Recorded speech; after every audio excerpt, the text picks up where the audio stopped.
All right, welcome to the Peptides pilot lesson here on working in the pattern.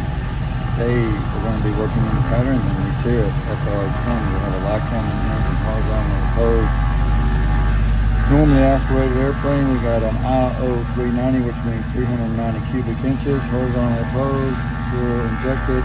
Normally aspirated airplane, we got 215 horsepower at 2,700 RPMs.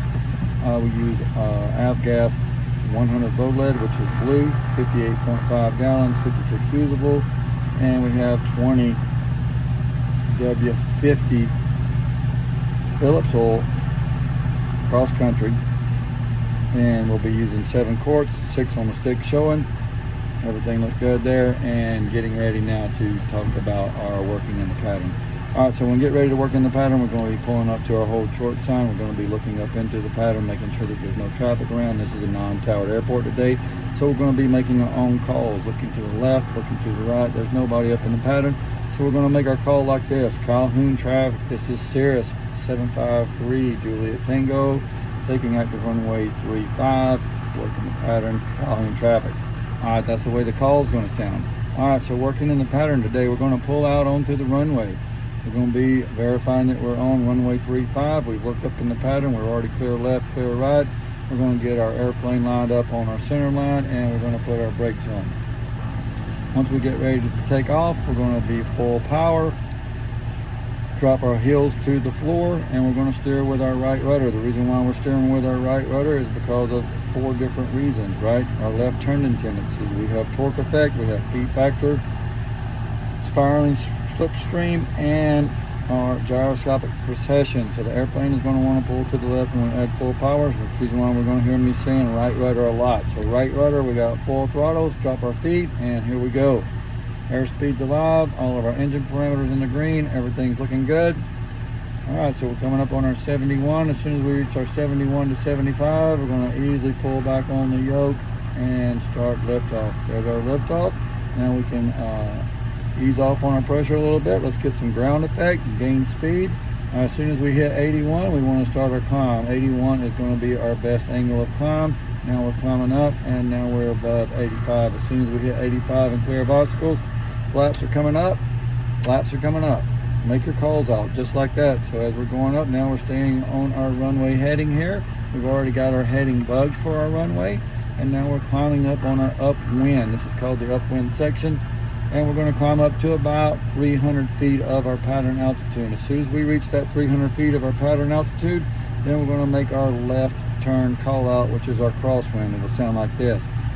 Calhoun traffic, Cirrus 753 Juliet Tango, turning left, turning crosswind, runway 35. So start to make our turn, keeping the plane coordinated, just a little standard rate, easy turn, easy on the controls, standard rate turn. Now we made that turn, wings are level, and climbing up the pattern altitude. As soon as we get to our 1700, which is our pattern altitude, we're going to make our call for our downwind.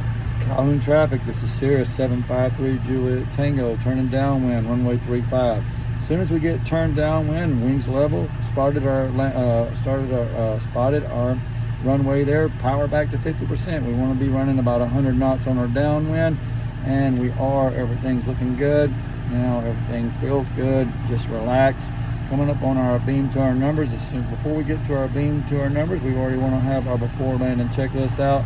We're checking our fuel pump, our mixture, our flaps, our gears down, propellers fixed, seat belts are fastened and secured, flaps are coming to 50%, and we want to pitch forward as soon as we get that flaps in, so we don't balloon up, and we want to maintain that 1700. Now we can start descending a little bit, pulling back our power. We're at 100 knots. We want to be running between 100 and 90 as we start to make that base turn. As soon as we look back, we're about 45 degrees angle from our runway there. We're going to make our base turn. Let's make our call out. Calhoun traffic, Cirrus 753 Juliet Tango, turning base, runway 35, Calhoun traffic. All right, so we turned base, kept the plane coordinated, just a little easy standard rate turn, and wings are level. Now that we're on our base, we're going to go flaps 100%. Flaps are 100%, running about 90 to 95 here. We spotted our final here and making our turn to final, make our call.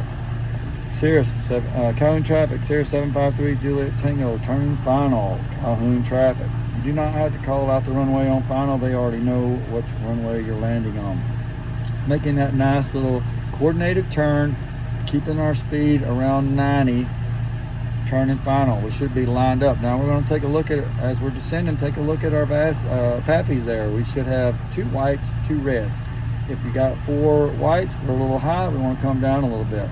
In the region of reverse command, how do we want to come down? We want to pitch for altitude. All right. I mean, power for altitude. Come back on the power a little bit. We want to be coming across those numbers between 85 and 80. Okay. Everything's looking good. Speed's starting to come down.